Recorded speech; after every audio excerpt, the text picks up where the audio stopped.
So today we're going to be working on the horse trailer, getting it ready.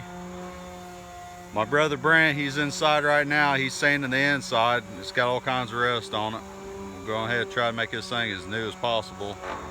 You guys got to keep in mind, just because you get something cheap don't mean that you shouldn't take care of it and fix it up, because I mean, we get this painted and get the holes and stuff fixed up, we could actually sell it probably dang near double the price of this livestock trailer if we wanted to. I mean, we're not going to do that, but we want our stuff to last as long as possible, because the less cost we have to put out, the more money we get to keep for ourselves. So, but anyway, like I said, he's sanding. I'm going to be bondoing up here, and then hopefully later on we'll be painting the thing. So this is my little brother Brent. Hello. And he's going to be working with us from now on. So Brent, why don't you tell everybody what you used to do? Used to be a CO at a jail. That's correction officer. So if you ever wondered who Big Bubba was, that's him. Yeah. Yeah, he wasn't an inmate, he was actually a jailer. So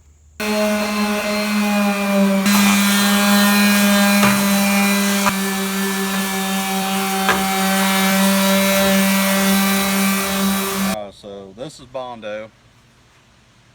It's for automotives. But what you use Bondo for is if you got like little holes where either the rust is like ate through it, or even if you got like a ding or something to where the shape of it's not right,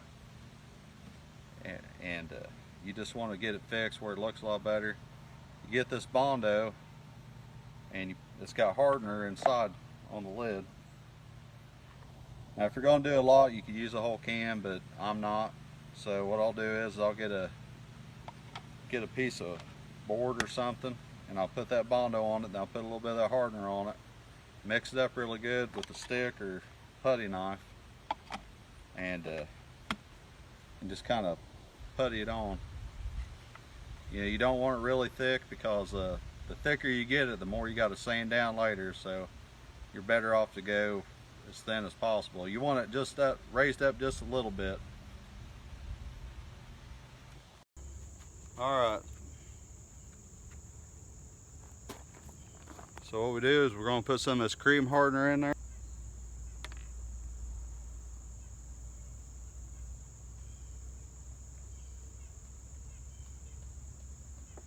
Actually, you know what? We ain't going to use the whole thing, so I'm just going to put some of that Bondo. Put it on here. We'll see how this does. Get some of that hardener cream.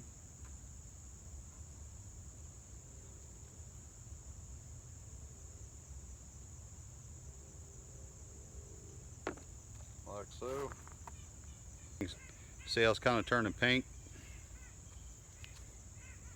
That's what you want.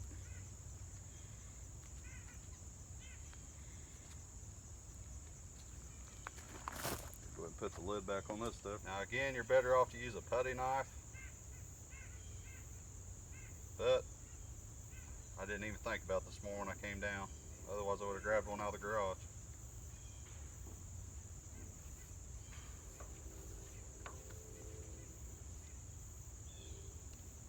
It's hardening up quick, guys.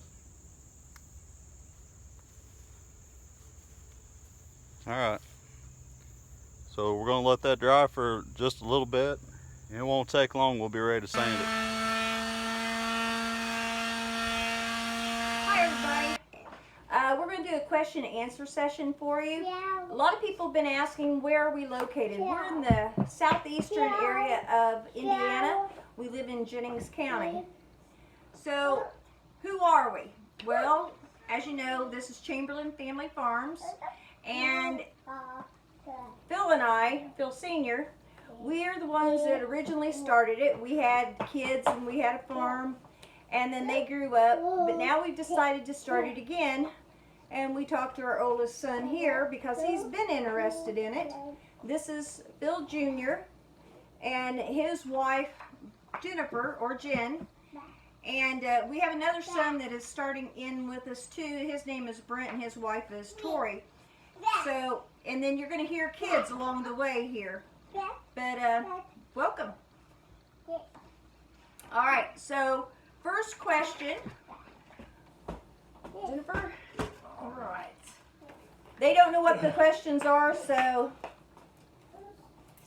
The first question that we have is, how has the farm changed since you started? Planted the garden where there wasn't a garden, a very large one. We've gotten the bunny barn where there was no building. We've gotten the little house. We've done the fencing. There was no fencing before. We've gotten several animals when we didn't have any to start with. We've got the goats and the cows now. We've got a lot of chickens. We had a few at the beginning, but we've gotten a lot more since then. And we've gotten the rabbits, and we've gotten, the rabbits, we're breeding them. So we've gotten a lot of more rabbits than what we started with. And we've been able to get a lot of vegetables, and that we're able to sell now, and some rabbits and things like that. So it's come quite a ways in a short period of time. Who works the hardest? Explain. Well, That's I a good don't know. question. Yeah, my wife. I don't know. You guys decide. Supposed to be who's working hardest on the farm. Well, that'd be me then. Okay. My question is, are you still enjoying farming and why? Yeah, I absolutely am. I love being outside. I'd rather be outside than inside, unless you got the extreme hot days, and then that's hard.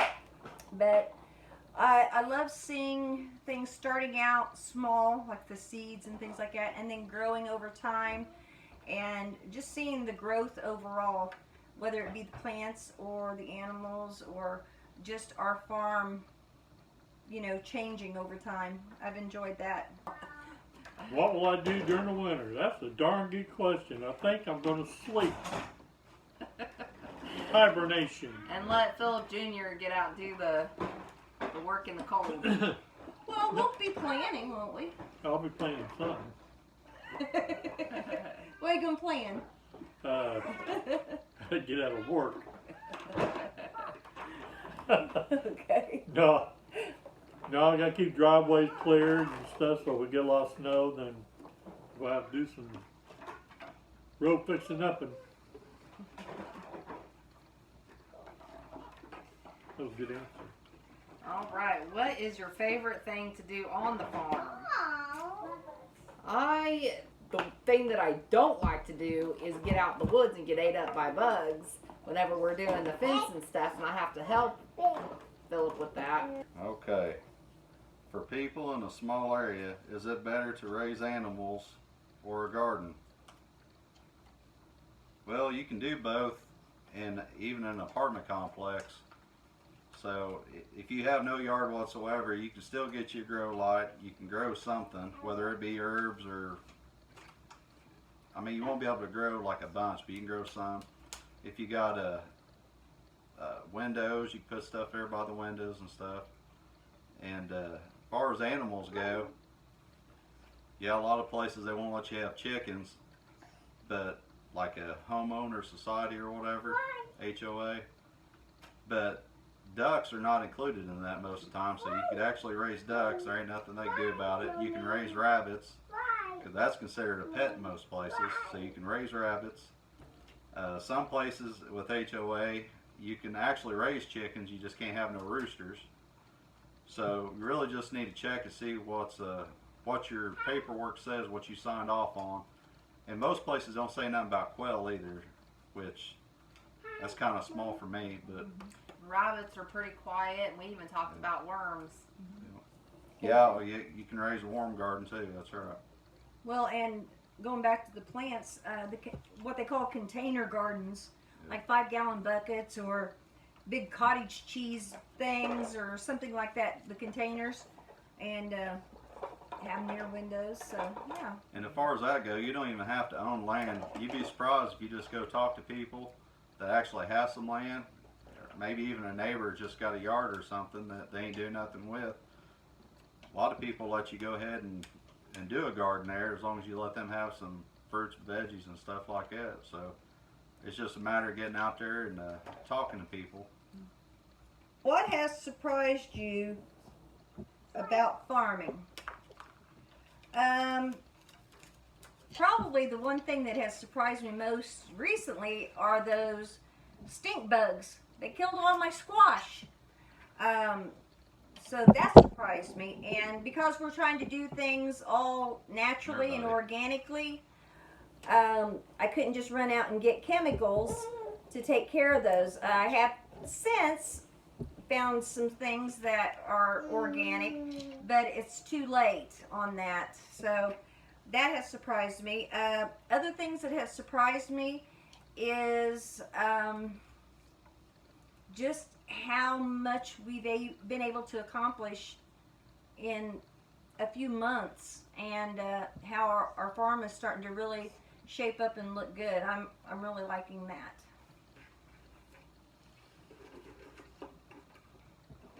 What's it say? Careful, man, put on glasses. I Can't read it, Reagan? Okay, let's see. It says, how do you keep from fighting with other family members on the farm? Well, that's a good question because they're all bigger than me now. I don't fight with any of them because they all seem like they got good level heads. And I think we brought them up right. They have a lot of respect for us, even though some might get in the wire run tired. But anyway, Yeah, I'd say the respect thing has a lot to do with it, yeah. no, they're real good workers, always have been. Especially Philip there. He's nothing but a machine, I think. And now that Brent's working with us, I want to see how well him and Philip get along every day. I'm pretty honored, so it'll be fun to see. See how well he can deal with you. All right, what advice would you give someone starting out a homestead? I would say just plan, map out what you're going to do, what your interest in it is it animals, is it the garden, is it both? Like we were talking about earlier, do you have rules where you live, because you could still do some sort of miniature homestead. I know that when people think of a homestead, it's like this big production, but it doesn't have to be. We're just fortunate enough to have a lot of property. But even if you don't, just plan if you want a small garden, if you even just have a patio like we were talking about, getting those buckets. Just basically just plan it out and see what is available to you with the property and the space that you have. Okay.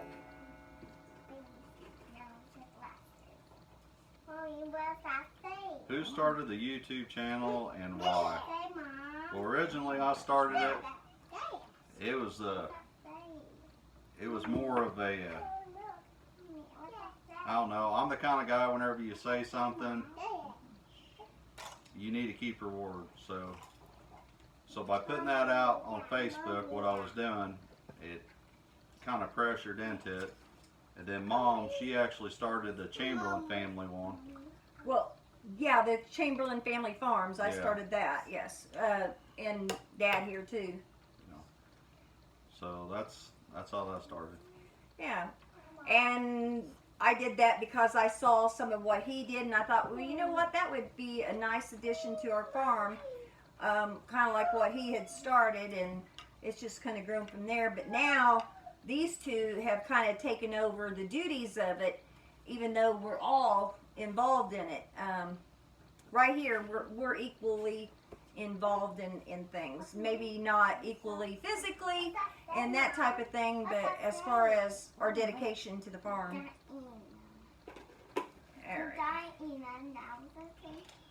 What will be done differently next year? Well, one thing that is going to be done differently next year is we have to limit our money that we're putting into the farm. It's year one, we invested money into the farm. Year two, we need for the farm to kind of start paying for itself. So we're really going to try to spend less but make more. Kind of just fixing what we have and getting it to go from there. There's one left here. I'll help you out since you're one-armed. Are you earning a profit yet? No, and I probably won't. Remember, guys, I'm married.